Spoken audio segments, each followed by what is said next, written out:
Hey, good evening, everyone. Hope you guys are doing well. Welcome to this week's episode of Sounds of the Diaspora, Artist to Artist, a conversation with yours truly, Dion Parson. I'm really excited about our guest tonight. This is someone that I've known for many, many years. We just hung out a couple of weeks ago, last month in St. Thomas, performing with our good friend Elio Villafranca, and we had a great time, man. So please join me in welcoming saxophonist, educator, composer, arranger, the great Mark Gross to Sounds of the Diaspora. Hey, Mark. Hey, man. How's it going? It's going very well. And I'll say to the public viewing audience here, as you mentioned earlier, we had a great time. It's just always a joy to be in your presence musically and socially. And they know you, I'm sure, but I'll say to that, you're just a wonderful person, man. And you've always been that guy in the decades that we've had a wonderful friendship. So thank you for having me here today. Man, you're welcome, Mark. You really, it's a pleasure, man. It's a pleasure. I enjoy all the music we've played, and from going back to NJ Pack teaching, man, I remember those days. That's I was right. there for 8 years, and now you're running the show. You're the director of the Jazz for Teens. Is it still called Jazz for Teens? Yes, the TD Jazz for Teens. And for some who don't know it, it's in Newark, New Jersey. It's at the New Jersey Performing Arts Center. And it's a program that is for high school, well, teenagers from 13 up to 18 years of age, where they just get a comprehensive deep dive in jazz. And as Mr. Parson was saying, Dion, he was our drum instructor. He was the drum instructor there for many, many years. So they get technique classes, private lessons, ensembles, theory classes, and just master classes, which you also did a master class for me not too long ago as well. So Correct. Yeah. it was great having you back in the space. It's a pleasure. It's a pleasure. How long have you been the director of Jazz for Teens now? I came back after I was sort of there for the viewing public. I was there with Dion in the early 2000s for several years, and I left probably in 2010 or 11, Right. of which I did about 9 or 8 years, similar to you at that point. Then I came back as the director in 2015. So this is my 10th year, going into my 11th season as the director there. Wow. I really admire that program, man. That's something that it taught me a lot, because up until that point, I was just a performer. I wasn't really doing much teaching. And when I took over that drum chair position, I inherited it from Cecil Brooks III.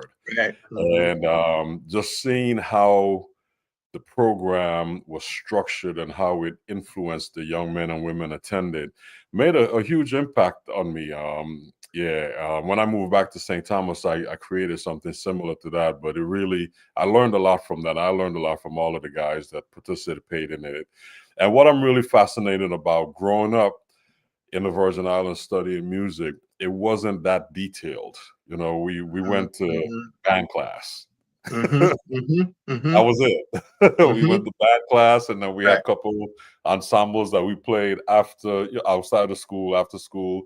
Right. But the theory and the improvisation and the mentoring, the workshops, and bringing in guest artists. That's right. Sitting down and talking about the music and looking at the blues and analyzing the dominant chords and the scales that go with it. That didn't exist in my world. I mean, I didn't start to see that until I got to college. But then when I participated in NJ Pack and started to understand the whole concept behind of educating the kids on that level, it made a lot of sense. It made so much sense, man.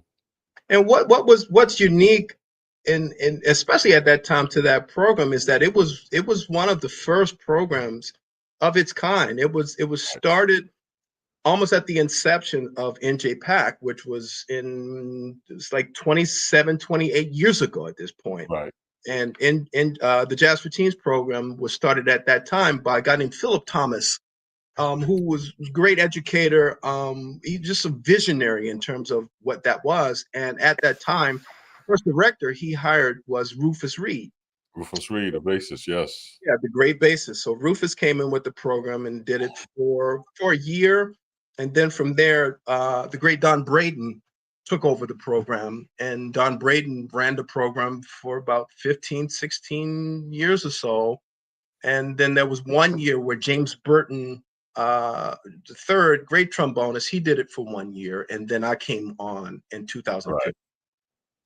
So it was a very unique program. It still has those same tenets of really giving young artists opportunities to really do a deep dive in music. And some go on to, higher educational things. Some just go on to other things in life, but it gives them, all of them, a passion of Right. music, understanding and appreciation of music, So it's a great program. And what I admire about it, seeing you at the helm, of course, we were there under Don Braden, but seeing you at the helm and being on the road with you and performing with you is, you see a package. When I see Mark Gross, I see a package. I don't just see a saxophonist or an educator. We have some friends, we all have friends that are educators, and that's what they do. And they're really good at it, and they run their band programs.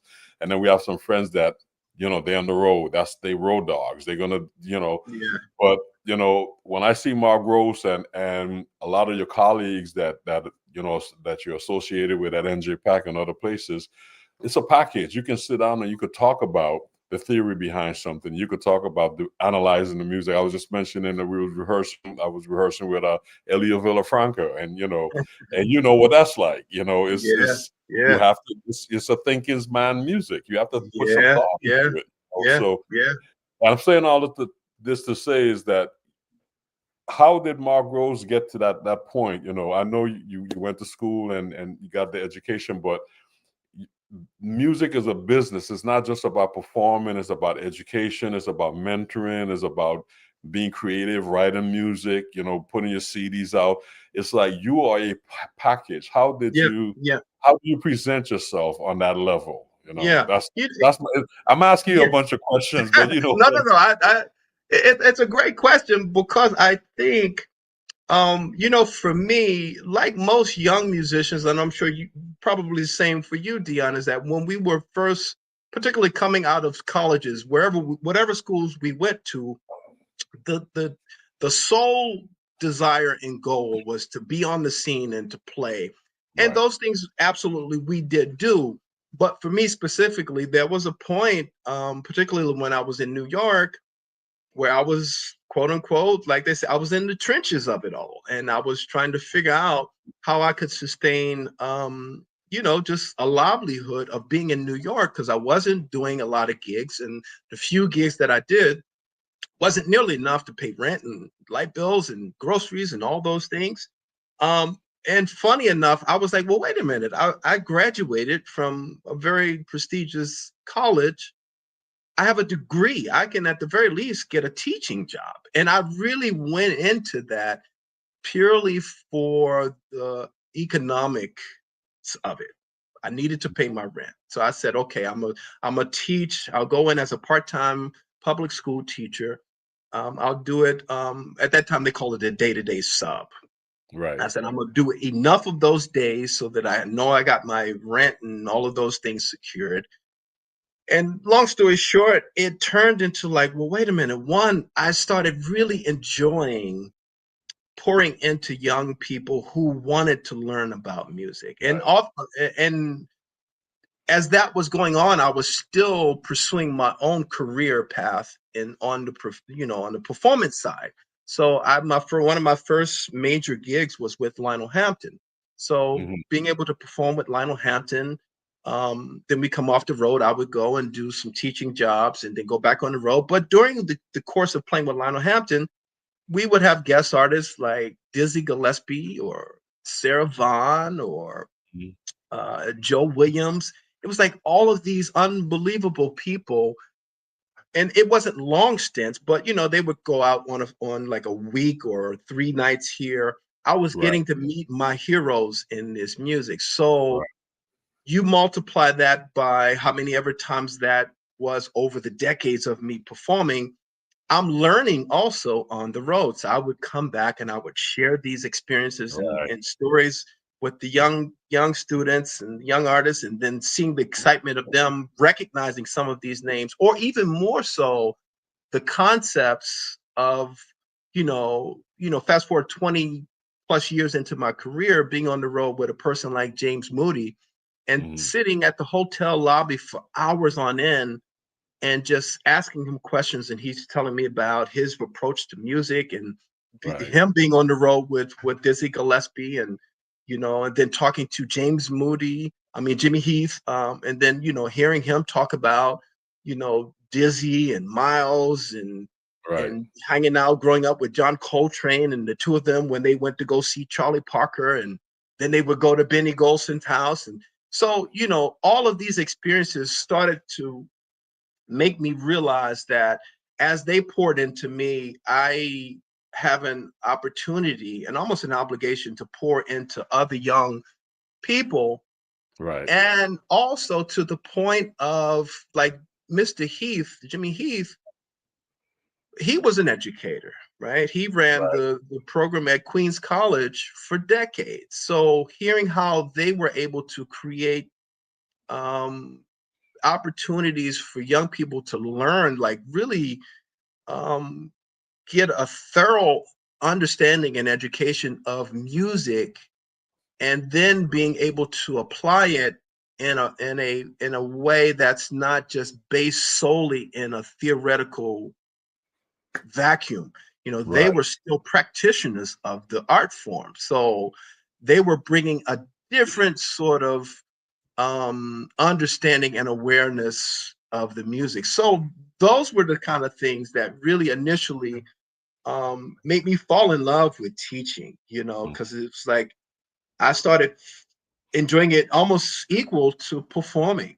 And then it started becoming sort of parallel. It was like, being able to teach, like, in the way that I teach, I give the same kind of commitment and passion to preparing to do a gig with you or with Leo, in that I Mm. want to make sure I do my homework and due diligence in the Right. things that I'm talking about or presenting.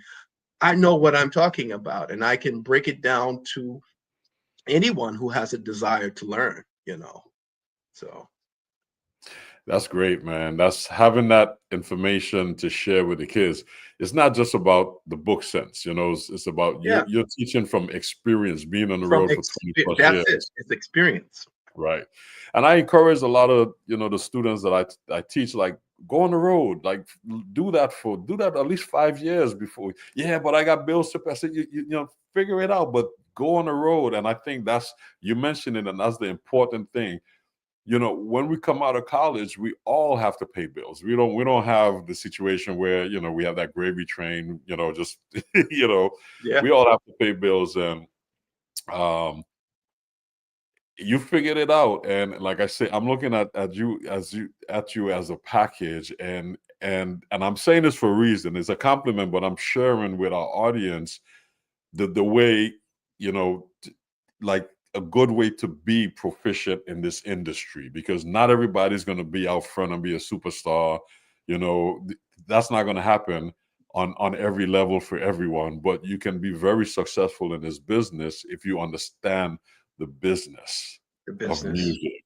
And Yeah, you could find different, you have the production side, you could be a producer, you could be a performer, you could be an educator. There's a legal side of it. There's a lot of friends of mine that are lawyers, but they also play. And yeah, so they found that supplement, that can take care of them on that level. But thanks for sharing your story with our audience, because I think it's important, because we kind of parallel in a lot of ways from the education standpoint, because I really believe in education. yeah, Uh, I think it's important in this day and age to get that information out to our youngsters, to make sure that they understand the lineage of where they came from, because a lot of them don't understand that, and it's important to yeah. make it happen. Yeah.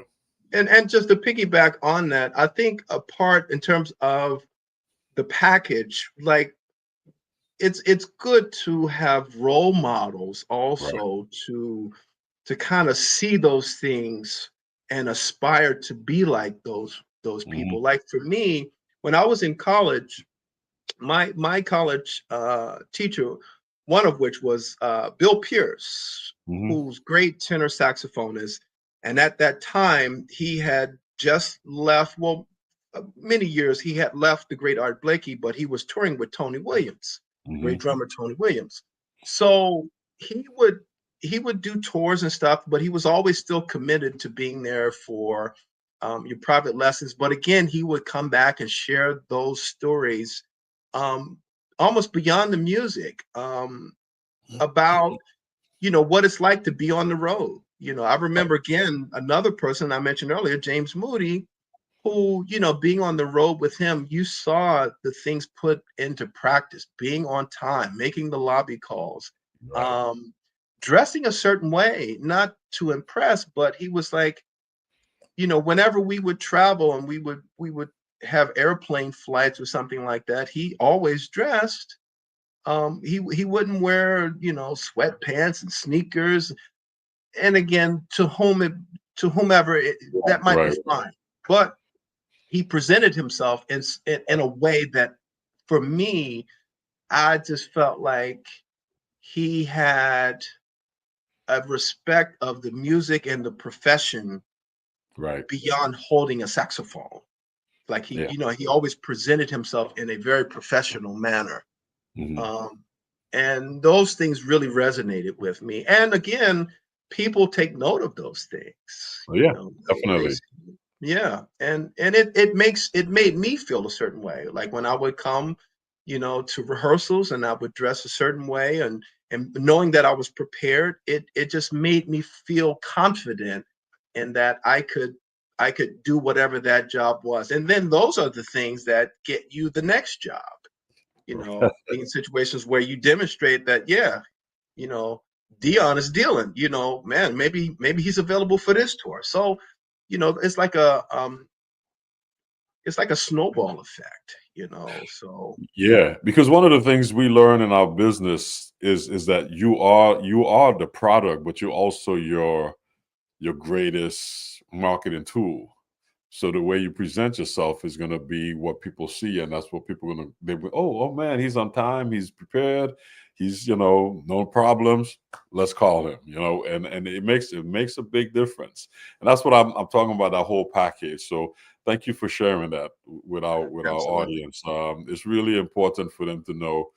I try to give the audience a good solid foundation of who the artist is, because we all have different stories to tell for this along the same path. We're trying to get to the same place, but we have different stories along the same path. So um, you don't only play and teach, but you've done movies. You've been in movies. You've done Broadway shows. Share some of that with us. Yeah, I've in fact the latest thing I did is that Bob Dylan movie.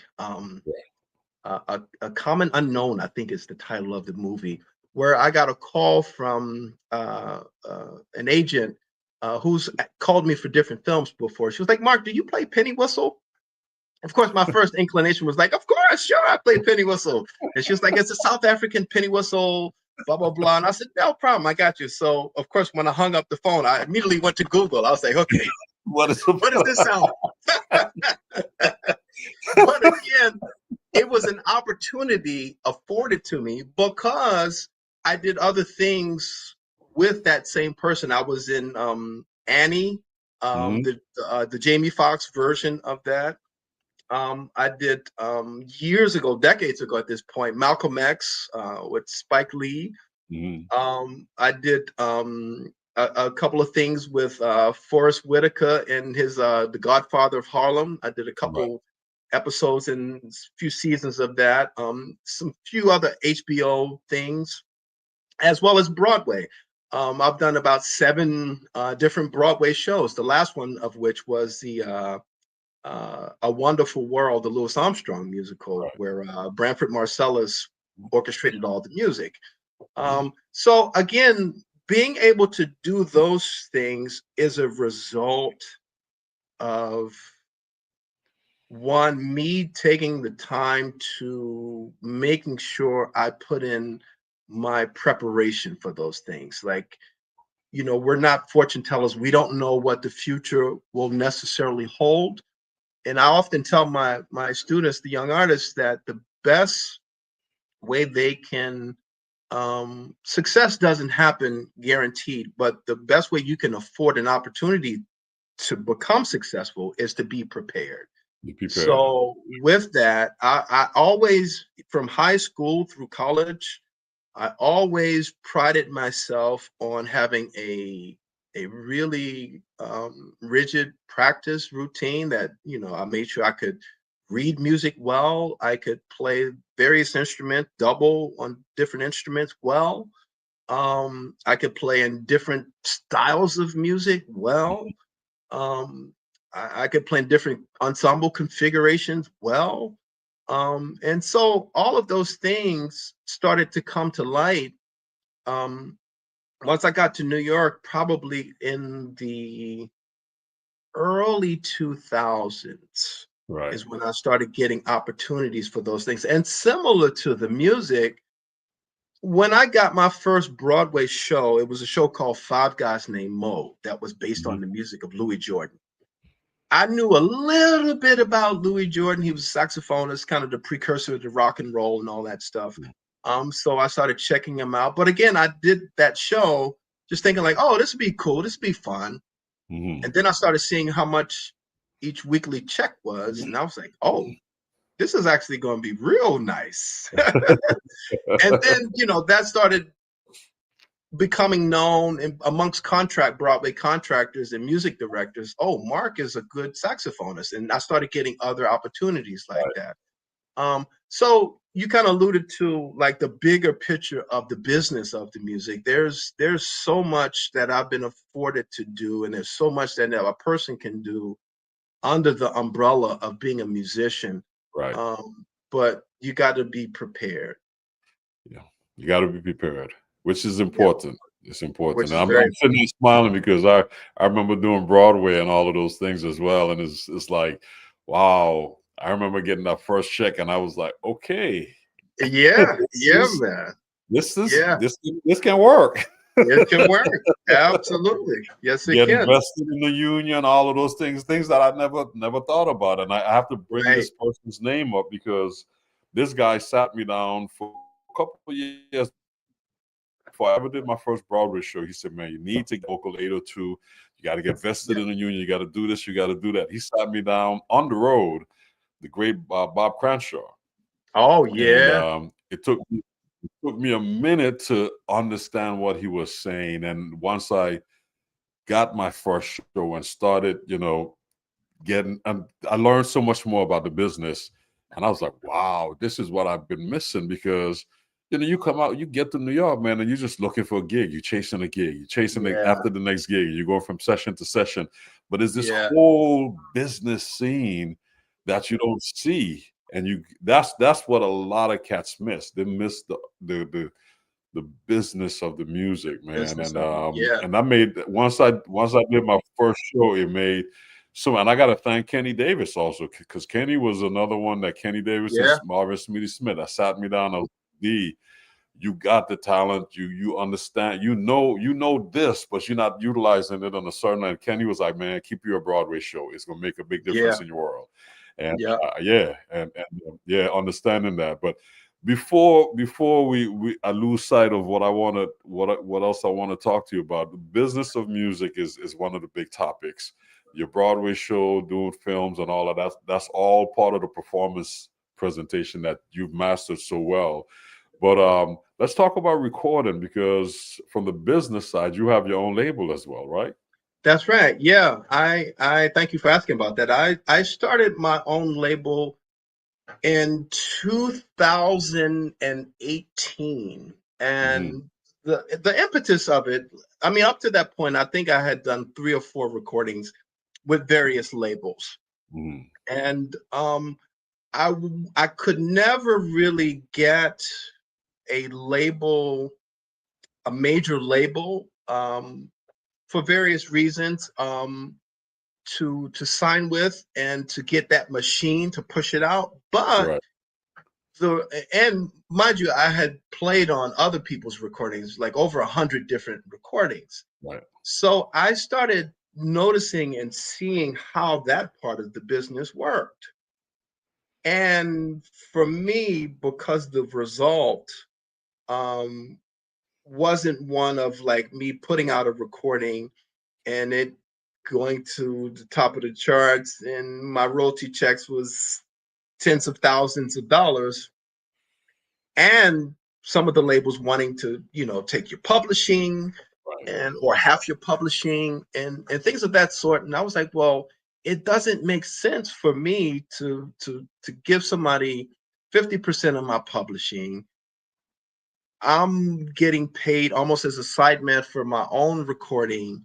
And then once I put the record out, after I sell whatever CDs that the label gives me, I have to buy From the from the label. label for more CD. I was like, these are all things that I can do myself. So I formed an LLC and I created my own label where I was able to do exactly what was being done for me by these other labels. But I was having 100% of publishing. I was able to be the creative force behind the things I wanted to put out. And also the goal is to build it so that I can be sort of a bridge for some of the young artists that may have been where I was in their early 20s, mid 20s, to have some label as a vehicle to put out projects Right. where they can reap some sort of benefits, if not learn more about the business of it. And to take that for an example and to parlay it back to what we were talking about earlier with a person like Ray Chu, a person who knows the business. I do the master classes, as we talked about, having you there. So I try to bring in different people to NJPAC's TD Jazz for Teens program to talk about more than just playing or the business of it. Right. This weekend, I have a wonderful music pioneer. He's a director of music. He does Dancing with the Stars and so many other things. His name is Ray Chu, and he knows the business not only from a recording perspective, but the real bigger picture of the business of music. So as I've learned some of these things, I try to bring other people back to talk to the young artists about what that means to do that. Right. So for me, I started, my record label is called MGQ Records. My last record I did, it was called Plus Strings. The next one I'm going to put out in the late fall is going to be the Gospel According to Mark. And that's going to be a quintet with strings, gospel choir. I got poets on it. I got a rapper on it, percussion, the whole nine. But it's going to kind of allude to the biblical text of the Gospel of Mark, but through the lens of a jazz quintet with all of these other. Through the lens of Mark. Through the lens of, right. Yeah. And of course, it's a play on that, right? It's just like, yeah, I love it. but the truth is like, Mark Gross, not so much. Really, that other guy named Mark. Oh, no, but it's a great concept, and again, going back to the package is I just love to just see all of this stuff unfold, because the information is there, and a lot of times we as educators, we as musicians, we as performers, we don't capitalize on other things, and we wait for people to say, "Oh man, nobody's signing me." Like you, yeah. I put out my own products. Right. You got several, six recordings out. I own 100% of everything. Yeah, and, absolutely. And it was a rough move, because I've sat with record companies and the percentages just weren't adding up. They want 75 and I'm gonna get 25, and I have to sell 20,000 recordings to recoup. Before you recoup and see any money. Yep. Yeah, absolutely. It's just, it's a different kind of a math. Yeah.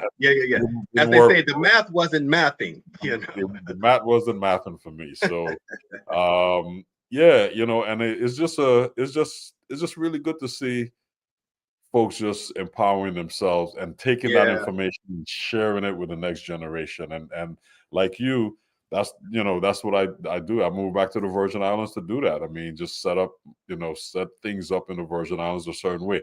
I didn't have a Yep. Dion Parson to mentor me growing up. The Right. musicians that taught me, Right. the educators that taught me, many of them never went on the road, never been on tour. So there was a lot of information I didn't get. So I decided to change that play.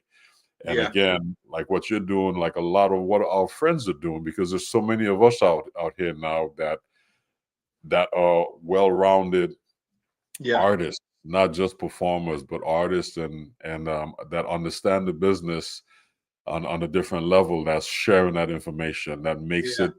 makes it possible for us to be proficient in the field, but also to be successful. Yeah. And what's hip about that also is that, like you're saying, you may not necessarily have had a Dion Parson, but now you're like in the know and the knowledge and also the ability to share with them and to, fortunately for me, call me, because you just recently had me down there with at your program, Mhm. and I got to talk with your students, and you took me around the island and I saw the different, it was a festival going on at the time, and see some of the different your students performing, and just seeing not only how well you were respected in there in general, but really in the few days that I was there, seeing the impact of what you've been able to elevate the music to, again, because of one, the experiences that you have had and are having and continue to have, but the understanding and the knowledge of how to execute that. I think Yeah, part of the business is like, you can have the desire and the knowledge, but you also got to understand how to execute it, yeah, yeah. to That's make it important. effective. Yeah, being able to deliver. I think as Yeah. performers, getting on stage every day, we kind of figure that out, Yeah. along the way. But having the know-how and having a community that embraces you, and even though there's going to be a lot of pushback, but just moving forward, because the end result is just really getting the information to the kids and giving them the experience. That's what it really comes down to. Yeah. And again, like you say, you're going to work prepared, dressed a certain way, you feel a certain way. Once you could get that information in the right hands and see the results, yeah, you've done the right thing. Yeah, Yeah. it makes a big difference. And you're doing it, man. And I applaud you for that on I every level, appreciate it. man. Yes, sir. Yes, sir. Um, man, time is moving. I I got so know, many man. This is great. got This so is many other great. questions there for you, but we got to jump into some of your music, because our audience is Okay. like, yeah, I got to hear this brother play. I got to hear something. Yeah, yeah, yeah, yeah. So you shared some great music with us, and I want to start off with a song that you presented while I was sitting in my room. Yep. What's So that the title about? yeah, so that one I was writing, I was just being reflective of almost as what's going on now. I was sitting in my room thinking about all of the things that's going on in the world, and to what degree can I continue to try to make a difference? And obviously it's through my music.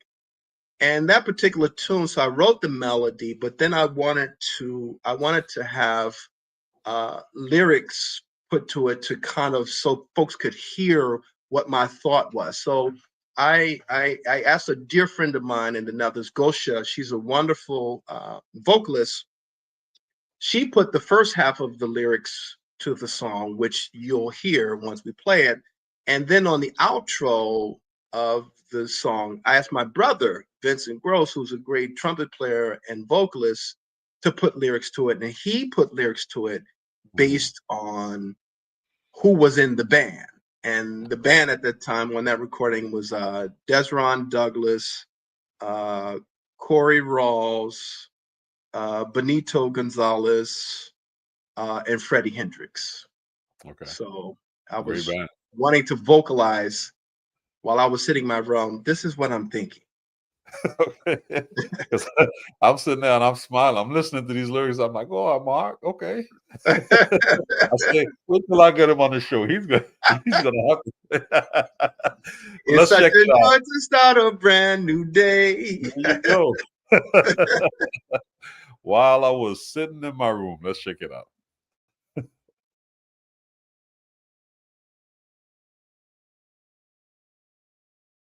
It's such a joy to start a brand new day.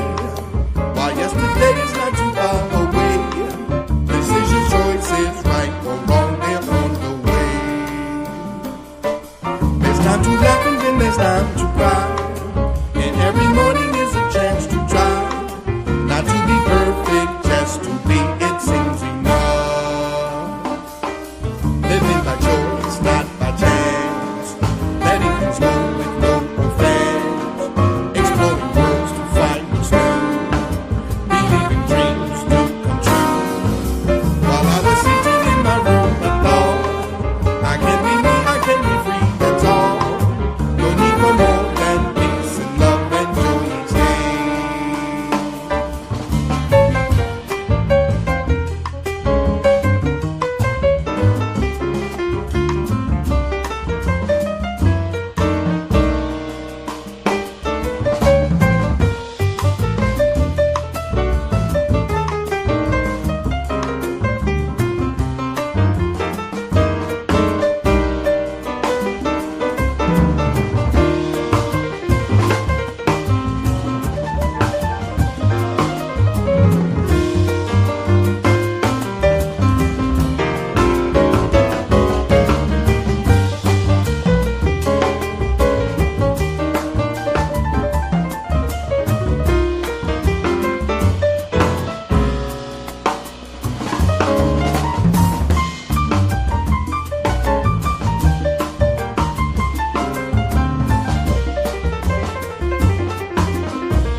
the saxophone and man he blew, then everybody knew exactly what to do. Then Freddie played the trumpet right on pace, but he told Gabriel changes he could chase.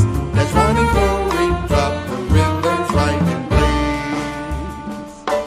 I wonder how this would sound if Cannonball was around, and then you sprinkle miles and days, and my room, my dog. I can't be me, I can't be free, that's all. No need for more than peace and love and joy each day.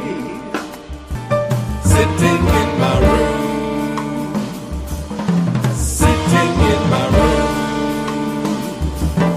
sitting in my room.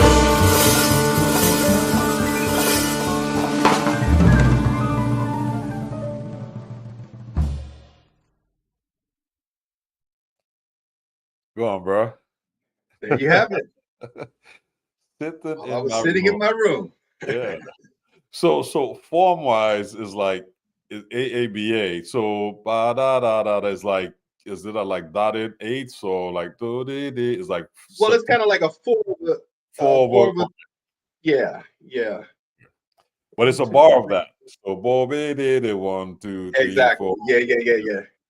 So it's a 3/4 bar, really. 3/4 bar, but Yeah, with like okay. a 4 quarter note, for a hemiola type of thing over that. Right. Okay. Yeah. I'm sitting there trying to. I'm like, Yeah, okay, that's yeah. all right. It's one of the drummer things. Y'all know how y'all do, man. First, I was like, "Oh, it's the bar of 7," and I was like, "No, that's not 7. It's like Right. it's like a half a bar, but it's not 2." It's like, okay. I said, Yeah. Mark, he's like, see, I see that. Yeah. That's what you do. But I love it. I mean, it's the interesting thing for me when I write music, I don't think of like the traditional form of songs, meaning that 8-bar, like even number of bars. Like it could be a 9-bar phrase, it could be a 10-bar phrase, but I'm always thinking lyrical. right. I see my brother is chiming in there. He's the one who actually sang that song. Okay. I've had some people say, "Man, I didn't know you sang." I'm like, I don't. That was my brother Vincent. I thought it was you first. I was like, okay. No, that was my brother Vincent. He hooked me up with that. Yeah. Say complex and smooth. Congratulations. The vocals are perfectly interspersed. Yeah. Oh, Yeah, I appreciate it. man. Makes sense. Great band, great horn. Okay. All right. There you go. Yeah, it's a great song, man. I'm sitting back here chilling, and I like that little twist, but it works itself out. Yeah. The cat's nailing it, and it's really nice. Yeah, and fortunate because I mean those particular guys I've had the fortune to work with quite a bit. So we've gotten to know. You know how it is when you get to know a person and they're playing. When you get to the bandstand, it's like, oh, it's a playground. Right. That's where you have fun. That's when you have fun. Absolutely. Yeah. Like Uruguay. Yeah, exactly. We playing all that crazy Elio's music, but we rehearsed and we prepared, and then once we went up and had fun. I love it. Yeah, beautiful stuff. Well, you shared another song with us. This is more of a traditional song, and this is entitled Corcovado. Yeah. Quiet Nights with Quiet Stars. So one of my loves is the great Cannonball Adderley, and he did. Some of the viewers may remember or recall a recording he did, a Bossa Nova record, where he was playing a lot of the music and those musicians from that part of the world, Brazil, and I just loved the song, so I had an arrangement written for that song. Yeah. Great. Let's check it out. Corcovado, Mark Gross.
There you go. Corcovado. Corcovado. Quiet night, quiet storms. Yeah, man. Yeah. Yeah, I love That's that great. tune.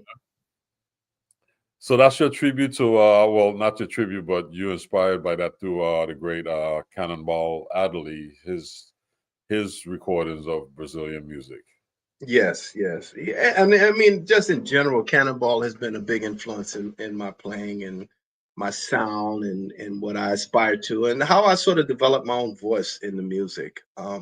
Which again goes back, it's all intertwined in that, you think about mentors and people that pour into you and things that can influence you in a positive way to elevate what you're trying to do. And he was, for me, one of those pillars, so I love him for all that he's done. He was also an educator, he knew the importance of the study of the music, which is why he played so great, Yeah. One of our listeners says you remind them of Cannonball. Yeah. Yeah, I can't hide it at all. That's the heartbeat of my sound for sure. Have you ever played with Nat Adderley Jr.? Yeah, well, I have, Okay. and it's interesting you say that. I was Nat Adderley's senior last alto player.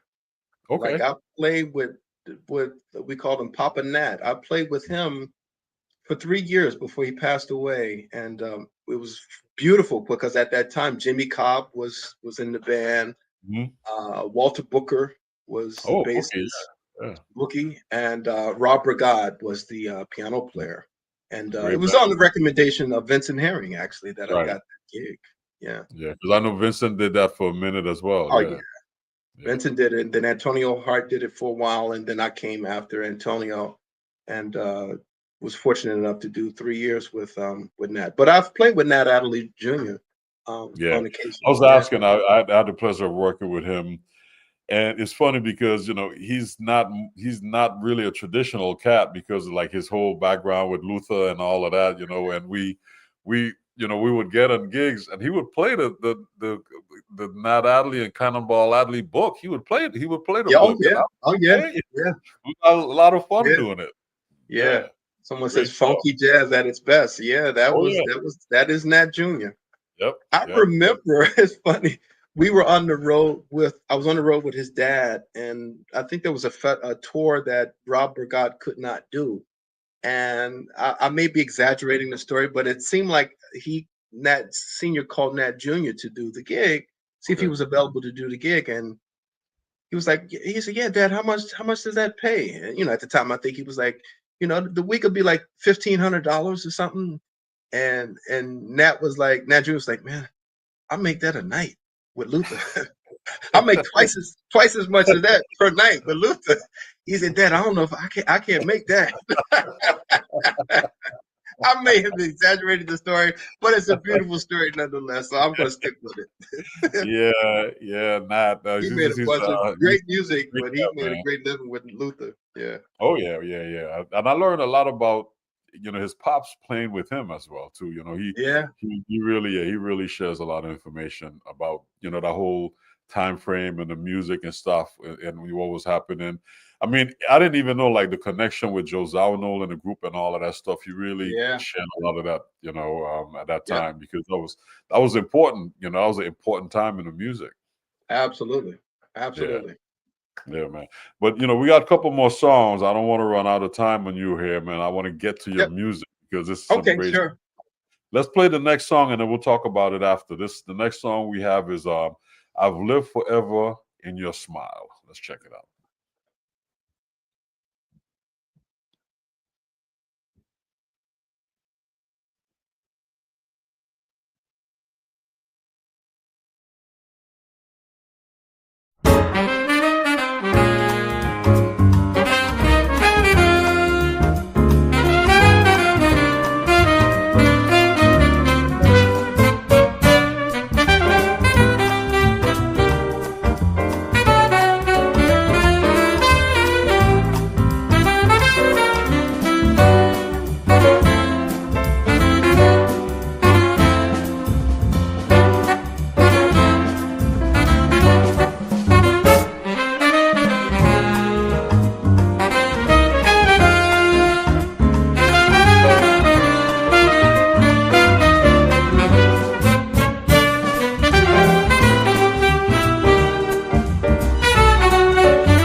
So that's a recording with strings. Is that the Mark? Is that the recording with strings? Can you hear me? Hope that's not my connection that's slow like that. My apologies. Yeah, can you hear me now? I can. Yeah, okay. So that's a recording with strings, right? That's the plus strings record, correct? That's a plus strings. Yeah, it sounds great, man. Yeah. For a minute, I thought it was an organ behind, like padded behind. I was like, no, that's string. Sure. Yeah, I had string players on that one. It was a string quartet. Yeah. Yeah. And is that the same band as before? Yep, same guys. Yeah. Okay. Yeah, so that song was written for my wife, and as the title suggests, I was like, you're somebody I could live forever in your smile, so it was a dedication to her. Oh, great. Yeah. And it reminded me coming right out the gate like Pensativa, Blakey. That vibe. Yeah. In fact, that's what I told Corey Rawls is the drummer, and when we were rehearsing, I was like, give me like that Pensativa kind of groove on this one. So you're absolutely right. Yeah. That's it. Yeah. Straight up Pensativa. Yeah. Beautiful song, man. Beautiful. Yeah, I was smiling the whole way, dancing. Yeah, man. Great composition, man. Excellent sound. Great composition. Wonderful. One of our listeners. Thank you. Was that Lonnie? Thank you, Lonnie. Yeah. Yes, sir. Well, man, let's jump into this last song. Great music, man. So I just want our audience to hear, and I know they're loving your music like I am. So, I appreciate it. Just check out this final song. So tell us real quick, Brenda May. I'm glad we're ending with this one. Brenda May, I'm the youngest of 7. And, we were, and we still are, a very close-knit family. We grew up in Baltimore, Maryland, and our parents were amazing. In fact, that was the reason we all are who we are now, not only just as people, but musically, spiritually. They just really raised us in a beautiful environment in fashion in Baltimore. I lost my sister Brenda in 2004.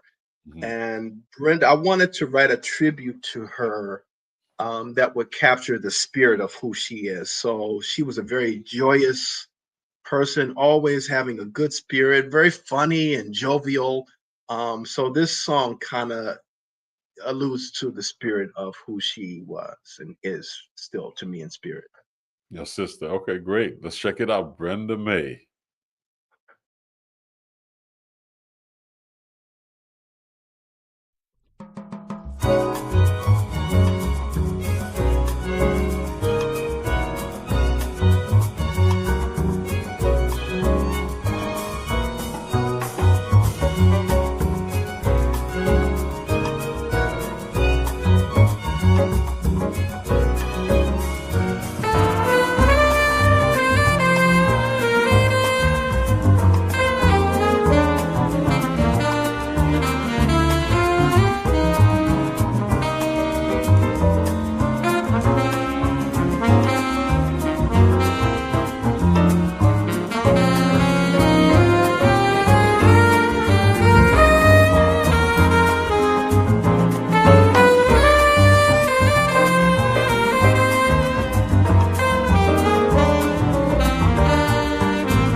Yes, sir.